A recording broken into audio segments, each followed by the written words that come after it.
والإسلام ديني ومحمدا رسول الله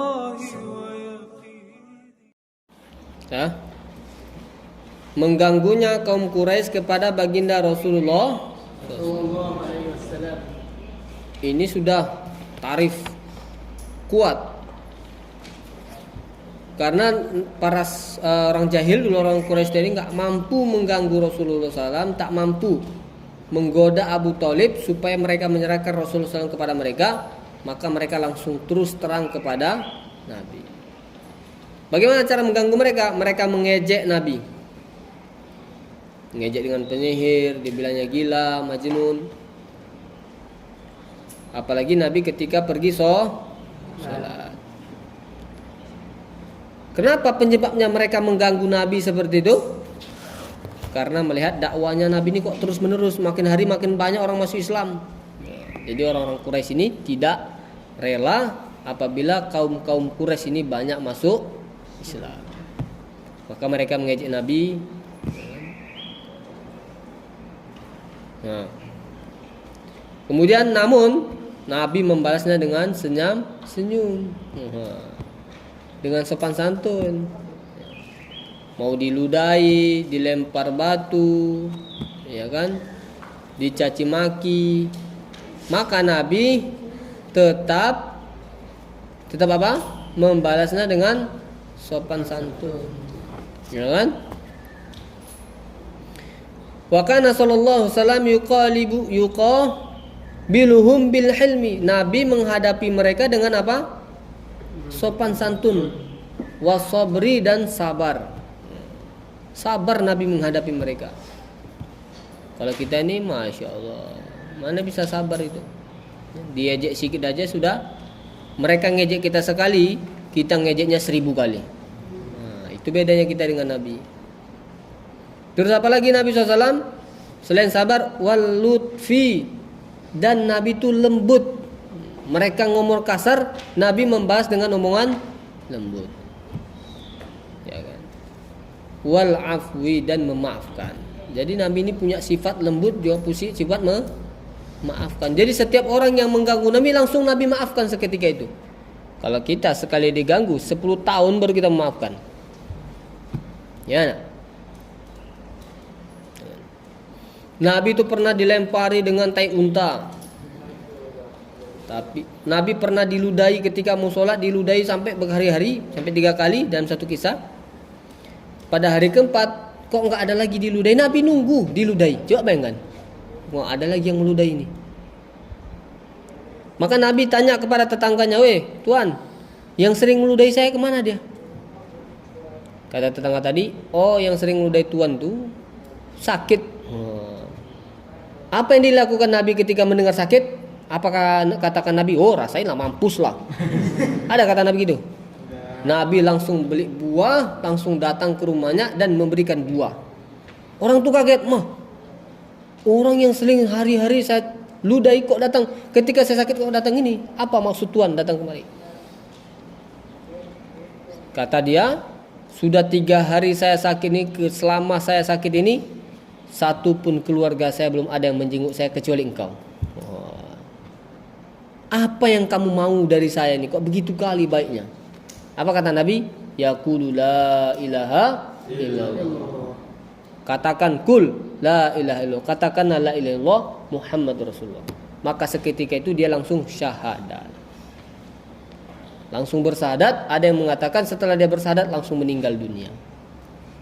Itu akhlak baginda Rasulullah SAW. Sempat kalau kita lagi sholat, diludahinya kita cuma sekali, besok kita dengar dia sakit, apa kita bilang? Mampuslah kau situ, mati kau. Bahkan kita berdoa alhamdulillah, kita bilang. Ya enggak? Bahkan kita alhamdulillah, bukan cukup alhamdulillah, bahkan kita bersedekah, kita buat apa? Syukuran, alhamdulillah si fulan sakit. Syukuran kita. Nabi ini adalah semua sifat. Ketika mereka melempar dengan batu, Nabi melempar dengan bunga. Mereka ucapkan kata kasar, Nabi membahas dengan kata lembut. Kita pun sama kayak Nabi, ya kan? Nah, ini yang samanya ini masalahnya. Mereka melempar dengan batu, kita juga melempar dengan bunga. Tapi jangan sama pot-potnya. Ya kan? Potnya itu kalau plastik masih mending. Ini beton, ya kan? Pot rumah ibu kita kan beton. Lempar dengan bunga-bunga sekali pot-potnya, ya pecah kepala orang. Ya kan? Terus apa yang ketiga? Wa kana asyadduhum idaan li Rasulillah SAW. Dan adapun orang yang paling sangat benci, ya kan? Orang yang paling sangat mengejek Rasulullah SAW siapa? Abu Jahal. Abu Jahal ini siapa sebenarnya? Paman Nabi. Pamannya Nabi. Siapa lagi? Abu Lahab, paman Nabi juga. Siapa lagi?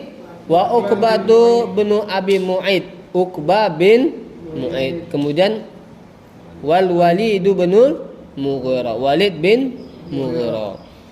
Orang yang berempat inilah orang yang sangat-sangat memusuhi Nabi SAW.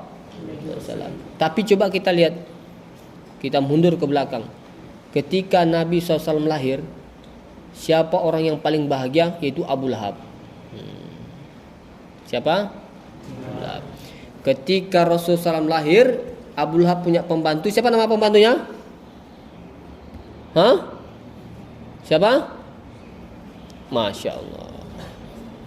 Siapa nama pemain dunia terbaik main bola? Enggak tahu? Alhamdulillah. Masa iya nama para sahabat enggak tahu, pemain bola dunia terbaik tahu? Nah, ini bahaya ini.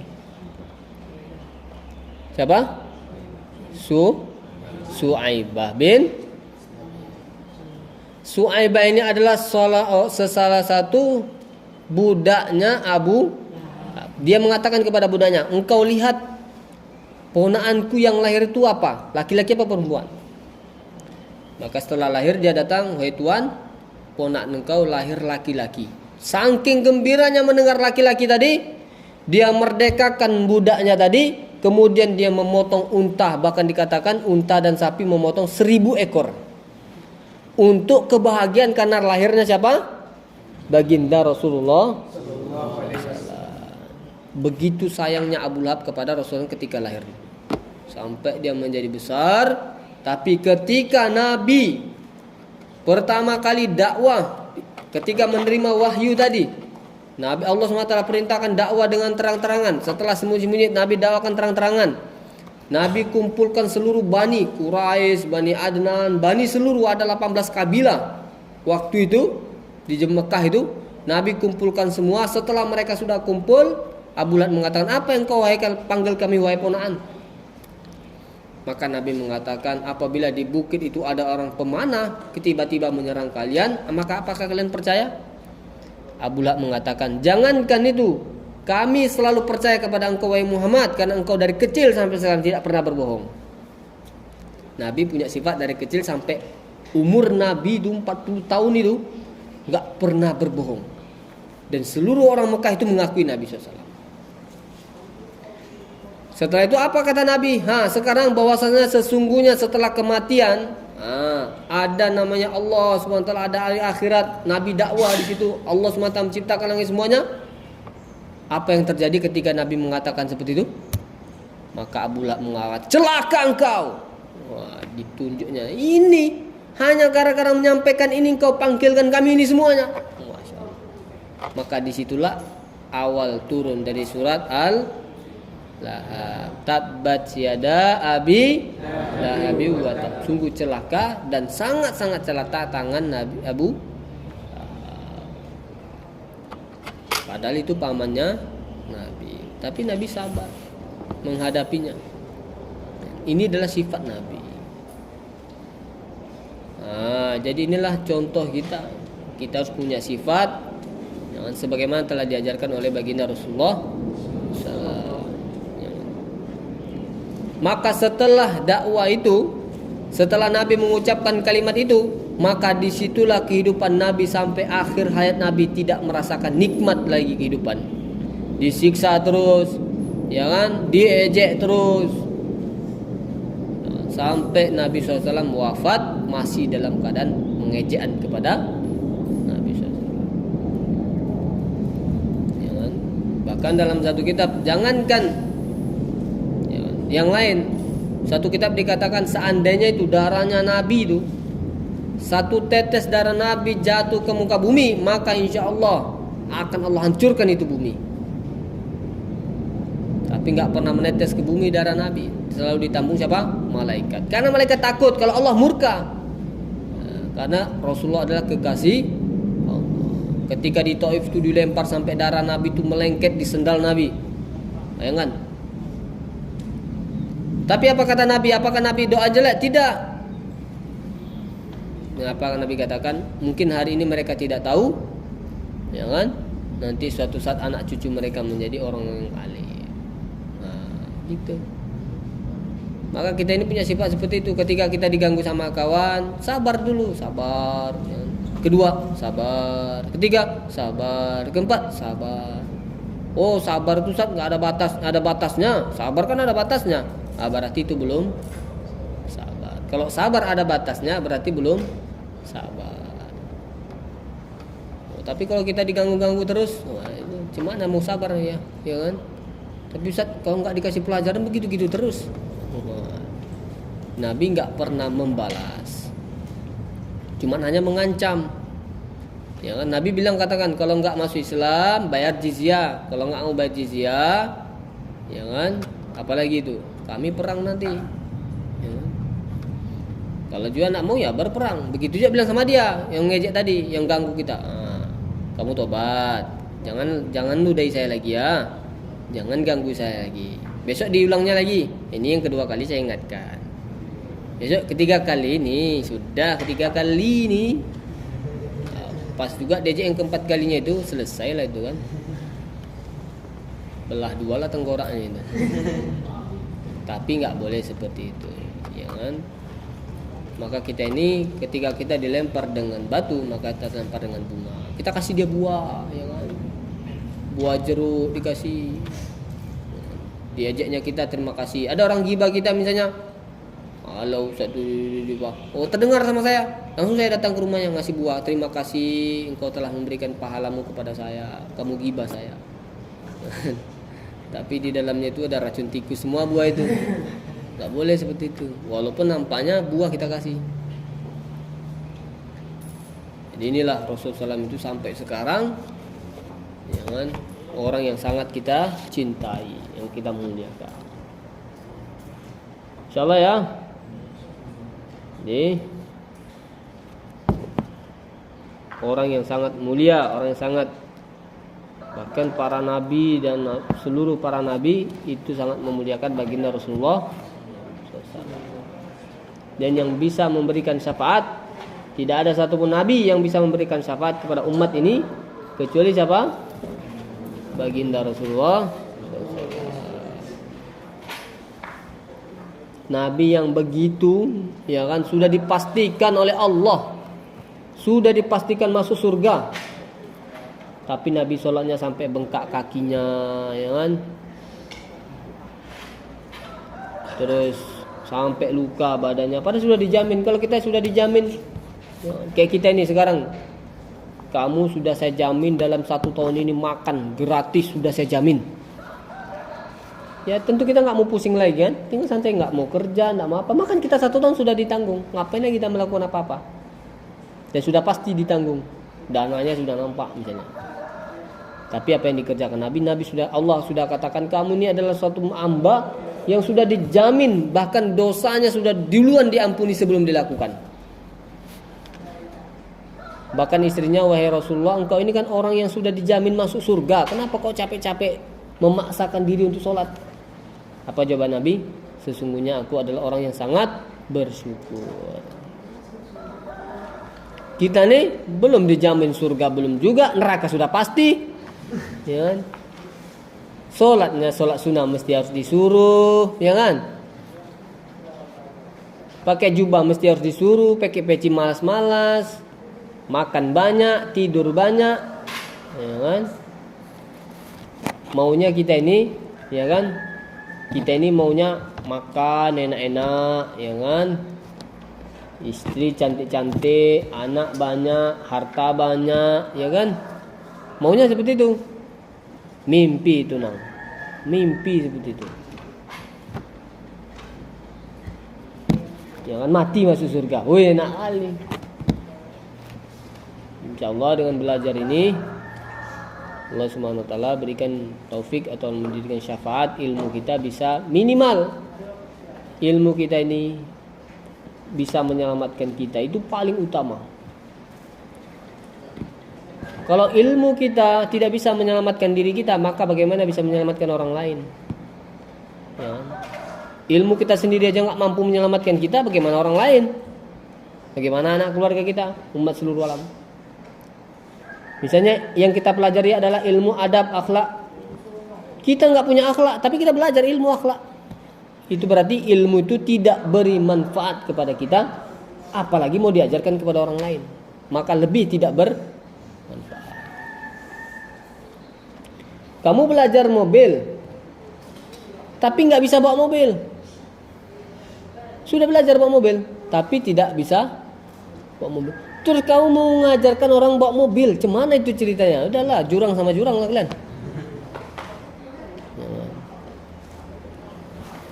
Harusnya ketika kamu belajar bawa mobil, bisa menyelamatkan kita sendiri, ya kan? Bisa memudahkan kita sendiri, kemudian kita membantu orang lain.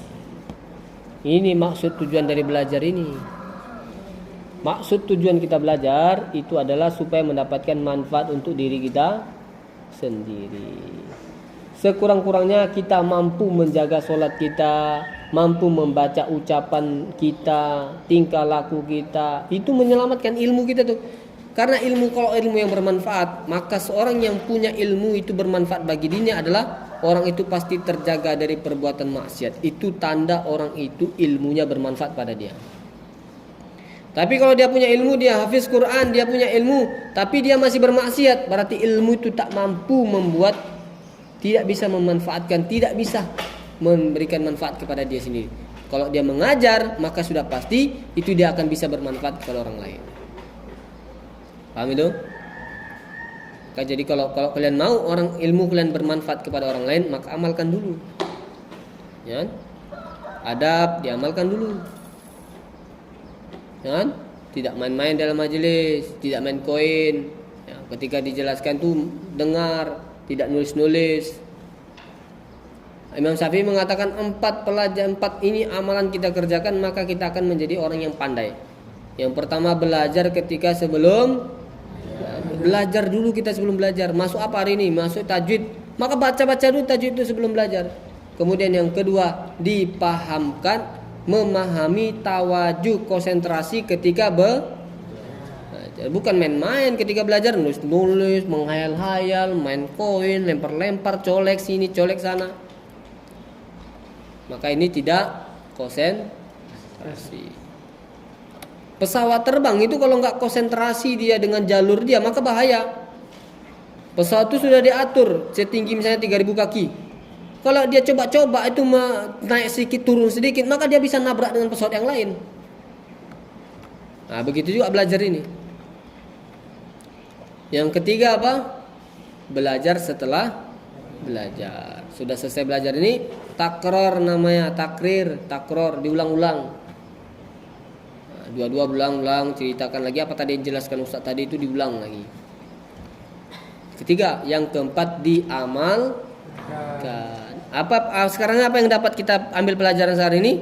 Yaitu sifat sopan santun Rasulullah, sabar, lemah lembut, dan kita pakai dalam kehidupan sehari-hari. Sabar, sopan santun, lemah lembut, bicara dengan baik. Assalamualaikum. Assalamualaikum. Memang sama-sama salam ya kan, tapi nadanya itu lumayan agak kayak Medan kan. Harusnya lembut. Assalamualaikum. Ada apa Pak?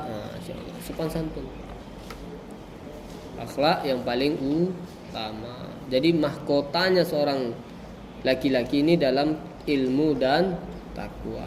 Imam Syafi'i mengatakan, wallahi ayakhul fatta bil ilmi wat tuqa. Demi Allah, kehidupannya seorang pemuda itu hanya 2 tok saja. Yaitu pertama ilmu, kedua takwa. Kalau enggak ada 2 ini, maka jangan bicara. Kalau nggak punya ilmu, kalau nggak takwa, maka tak ada gunanya. Itulah presiden pertama kita, Insinyur Hadi Soekarno. Apa dia bilang? Beri aku 10 pemuda, maka akan kugoncang dunia. Begitu juga Al-Qahar ini. 10 santri saja laki-laki bisa kita goncangkan Kampar ini. Tapi nggak sampai runtuh lah. Tapi apa ini sampai 30 orang. Wah, 30 laki-laki, bukan dunia lagi kita goncang. Satu jagat raya, bahkan galaksi-galaksi itu goncang semua kita buat. Ya kan? Karena satu mengucapkan la ilaha illallah, maka arsy-Nya Allah itu bergetar, tidak akan berhenti kecuali Allah akan memaafkan dosa orang yang mengucapkan tadi. Masya Allah. Maka kalian zikir sambil tidur, gimana mau dimaafkan sama Allah itu? La ilaha illallah. Gak dapat pahalanya. Nampaknya dia tawajud tutup mata, rupanya tidur kawan. Insyaallah belajar nih karena Allah, mengharap ridho Allah SWT. Semua bersedia insyaallah. Semoga Allah beri kepahaman kepada kita.